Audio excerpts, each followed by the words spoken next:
It's time for At the Movies with Mr. B.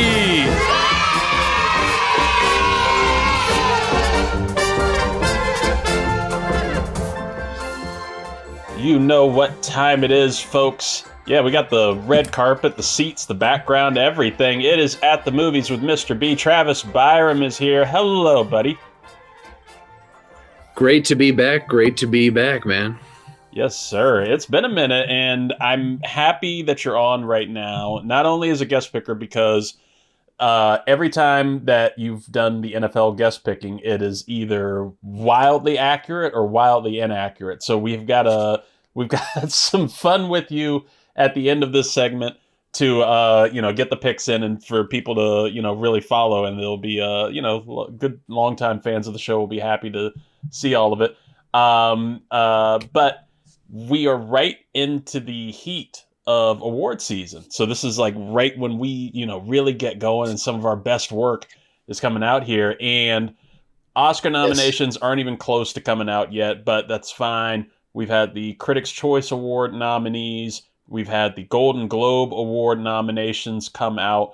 There's been just so much industry talk here, and we can start to, actually figure out what these nominees are going to start to maybe look like for the Oscars. And I mean, we haven't even had every movie come out yet. We're hearing huge talk about Avatar, Fire and Ash, which I didn't have excitement for it. But now that, I'm hearing how revolutionary the visuals are looking, that's what got me in for the first one. This will, get some excitement going. And, Marty Supreme is coming out. I've got some hype for that.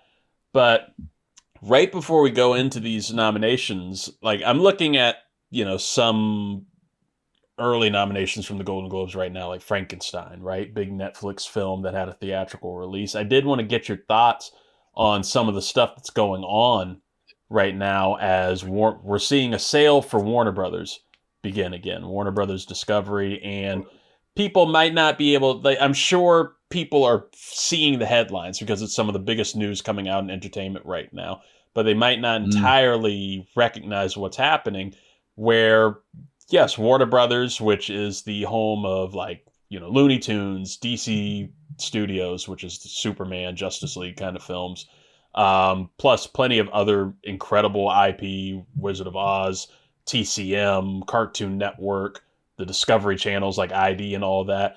They got sold a few years back. It causes, your HBO Max to Max back to HBO Max, all these different types of streaming things.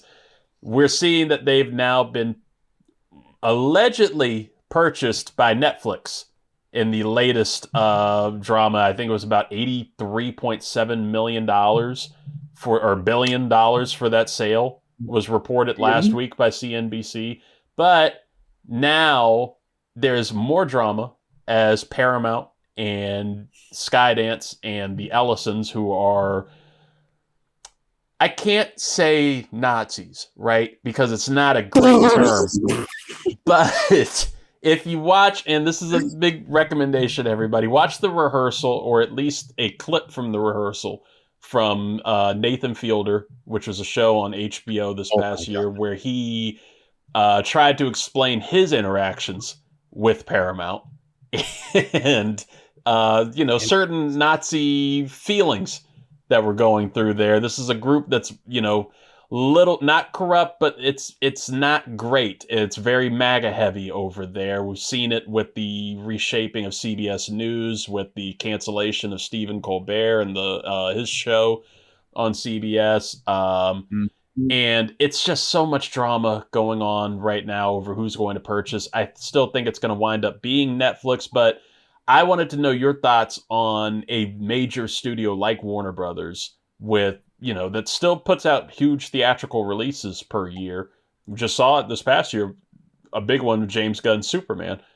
What are your thoughts of them being purchased by Netflix and this hugely irate swell from different filmmakers who want it, especially the Writers Guild of America, the Directors Guild of America, that kind of want it stopped or at least have a meeting with Ted Sarandos, the head of Netflix? How do you feel about a big studio being picked up by them? It scares me, man. It scares me because, back when Netflix first came out, I remember my mom and I had it, and I had never watched TV on my computer before. That was unheard of. Everything still had advertisements, and I binged Orange is the New Black in like 3 days, and that was super exciting. And then it seems like every other bit of Netflix news since then has just made me dislike them more and more. The price hiking, when like you're going to different houses and you try to log in and it says you need to update your Netflix household. The greediness of them wanting to make sure every single TV screen you have to pay for. I have not been crazy about Netflix. I didn't have it for about a year, and I think I slept more peacefully because of it.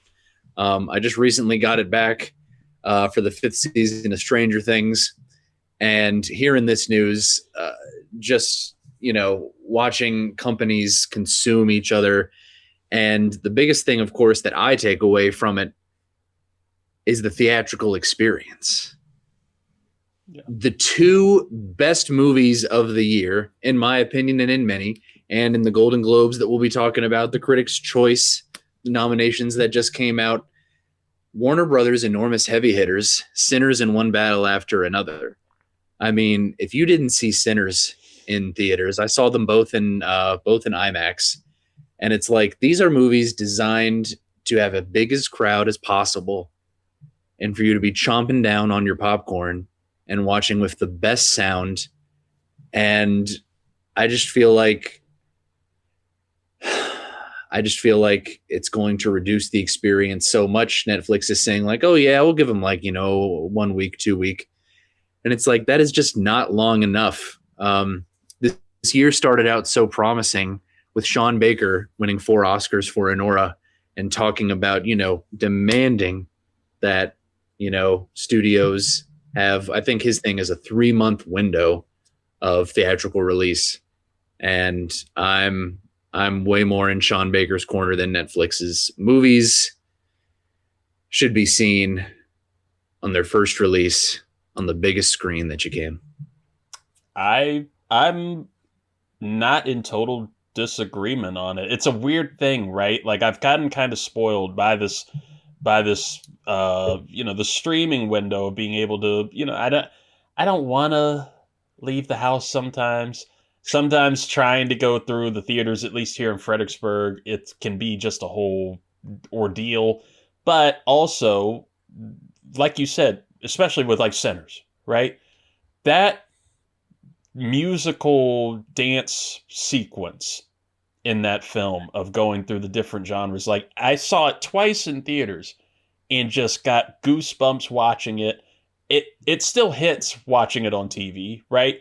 But it doesn't hit the exact same. Like I'm not getting that same feeling as like when it's literally booming, blasting through you and you're feeling the spirit of it. And even in the Riverdance sequence in it, that's just that film all in its own is just an incredible thing.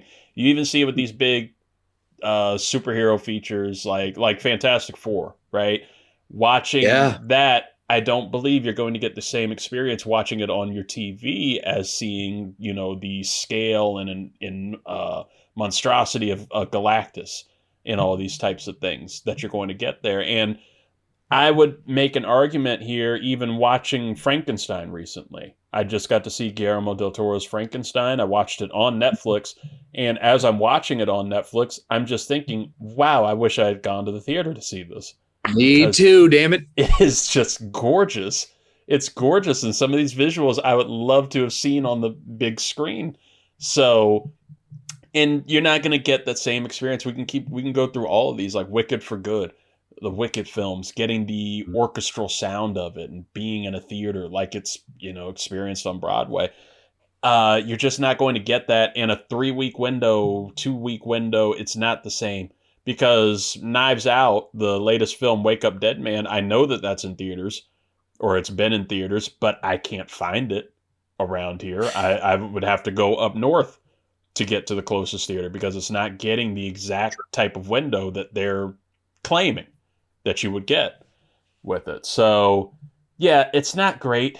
It's not great, but it's also one of these things where when it comes to the politics of it and what could possibly come out of it, I think that Netflix would be the better buyer than Paramount, especially with, the amount of money that Paramount's trying to buy it for.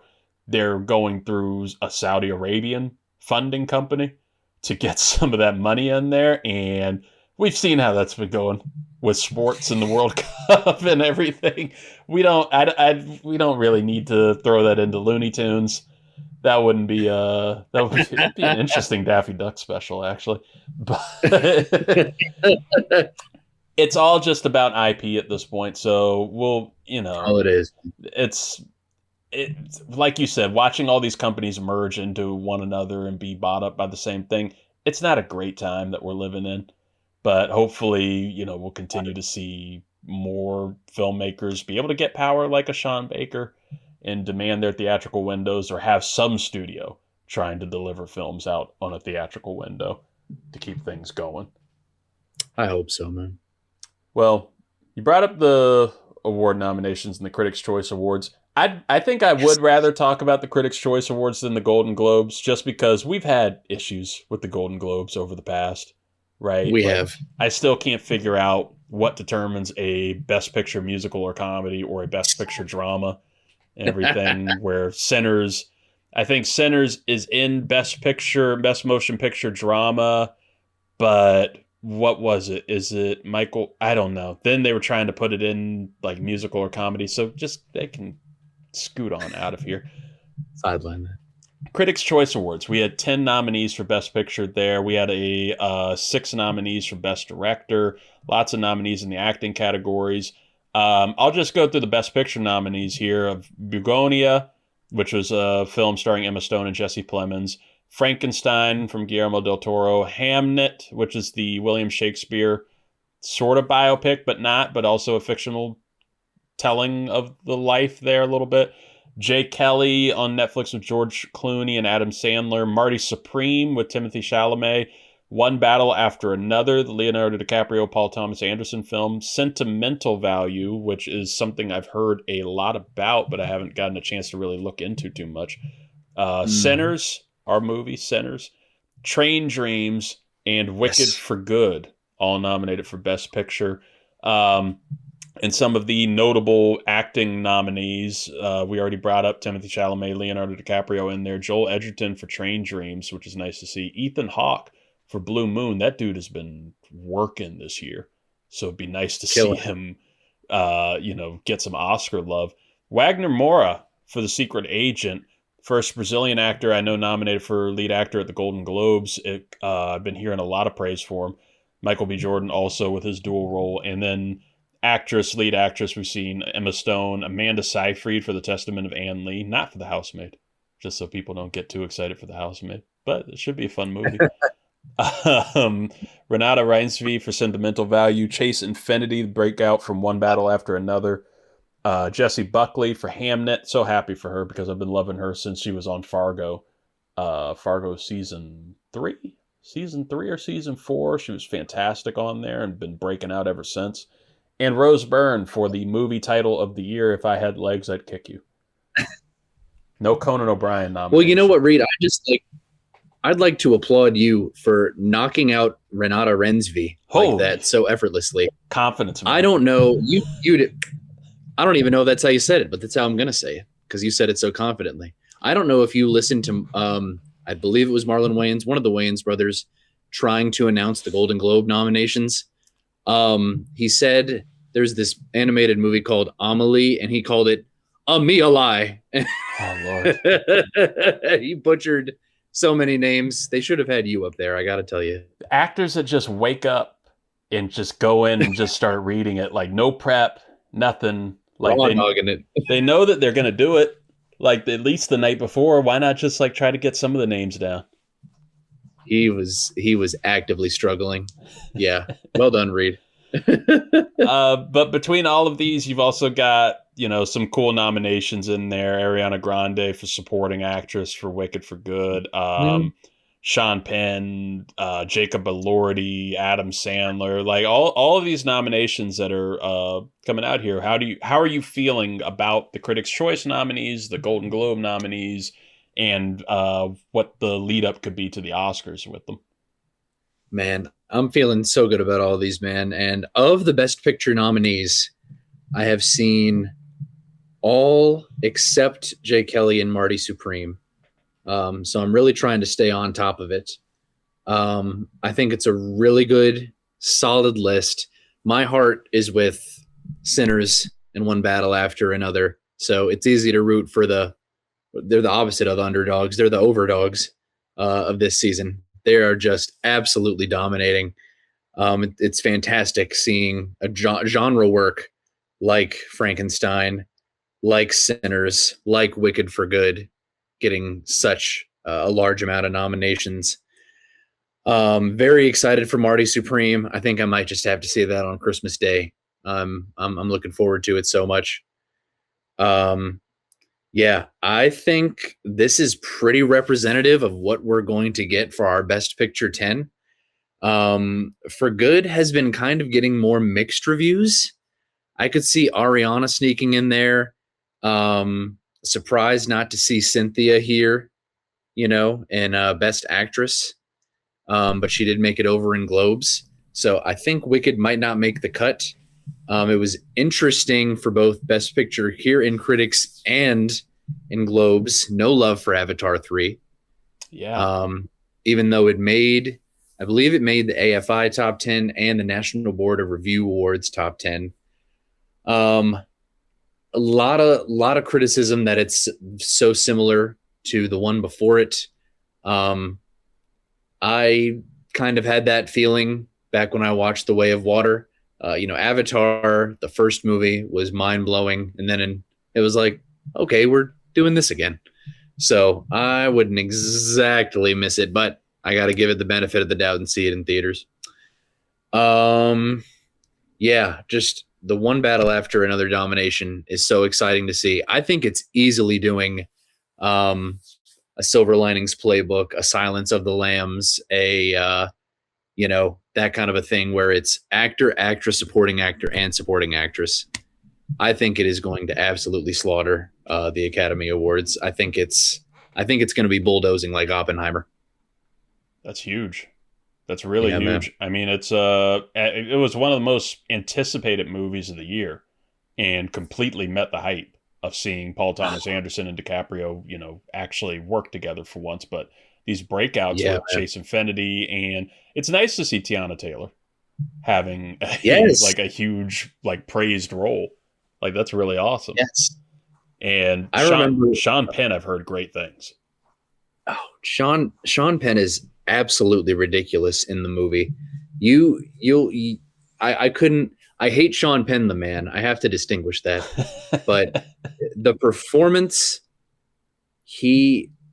everything that comes out of his mouth, it ranges from either slightly humorous to hysterical. He is absolutely insane in this. Benicio del Toro has been picking up a lot of critics awards in this past week, which kind of surprises me. It's a much subtler part.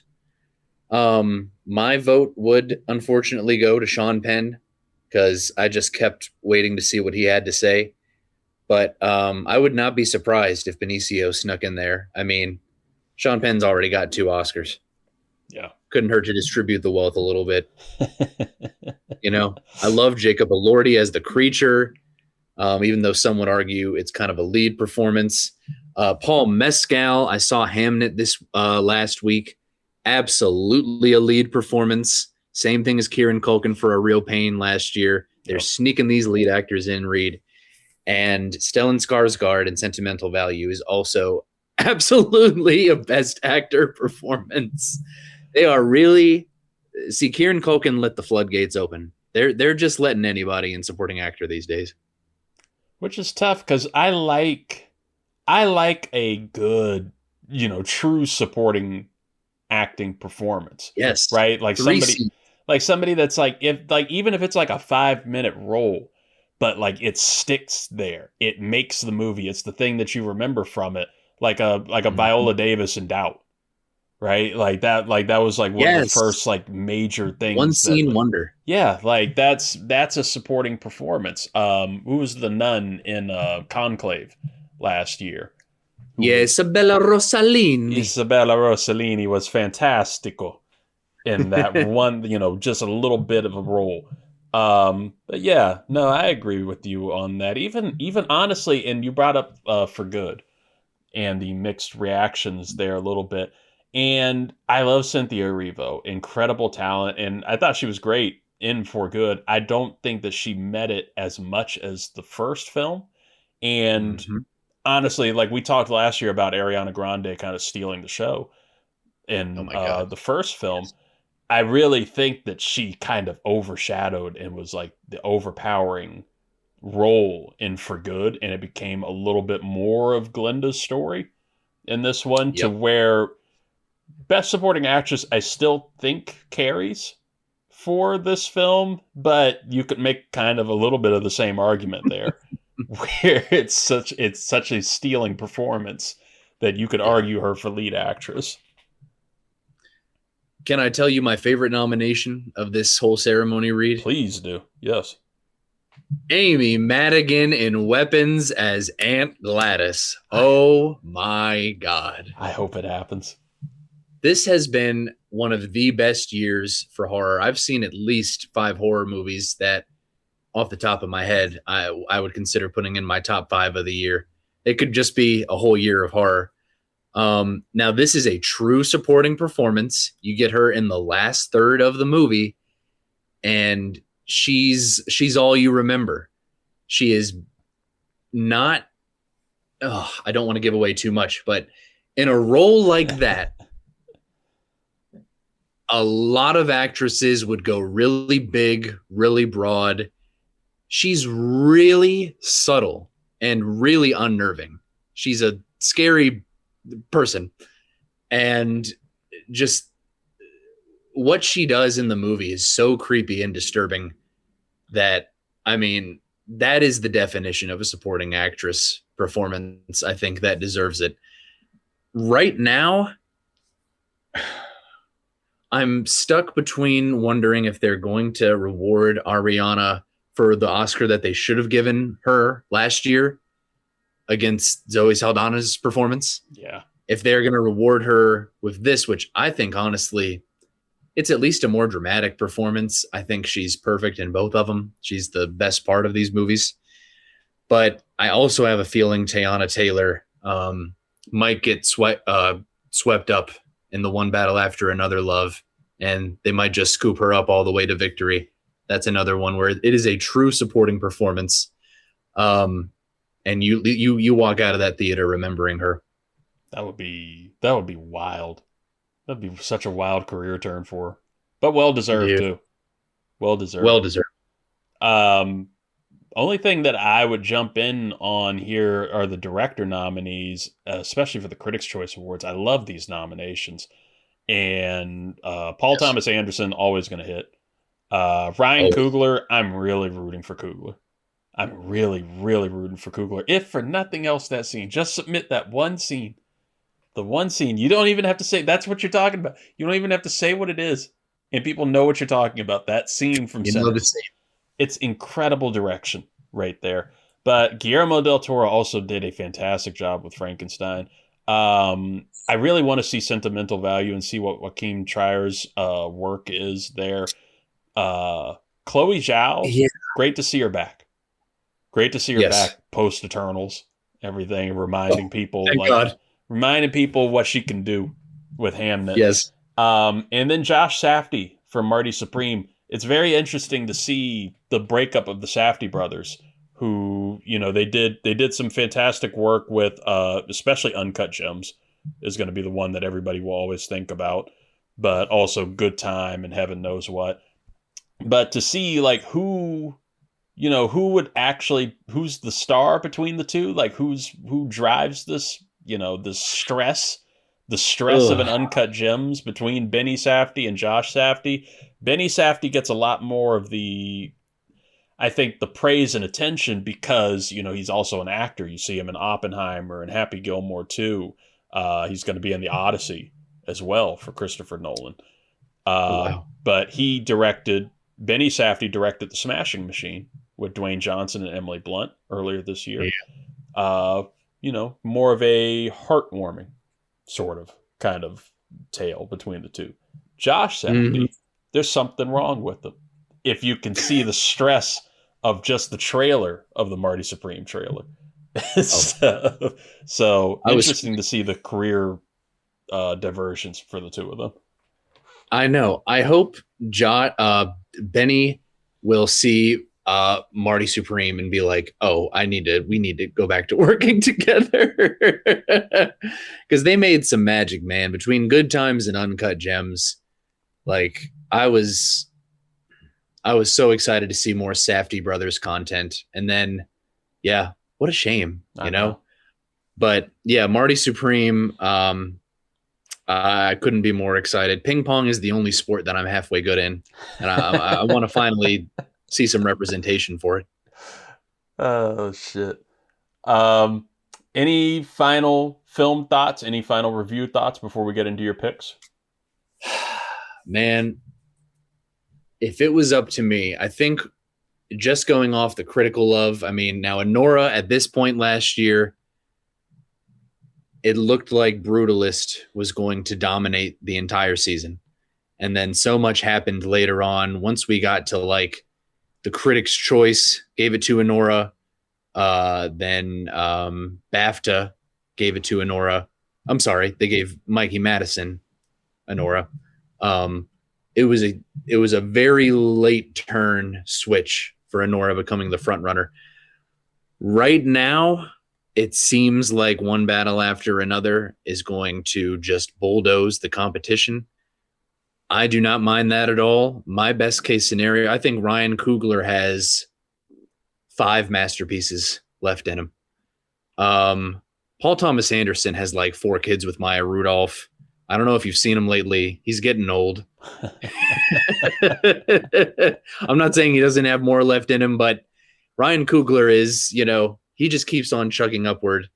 I think this would be perfect to not only recognize PTA, it wouldn't be a career win. It would be genuinely, this is the best movie of the year. I'm thinking PTA right now gets adapted screenplay, director, and picture, and I'm just hoping that Ryan Coogler can snag up best original screenplay. That would, like Uncut Gems, Adam Sandler, this is how I win. Just give him something. Give them both something. Give him something.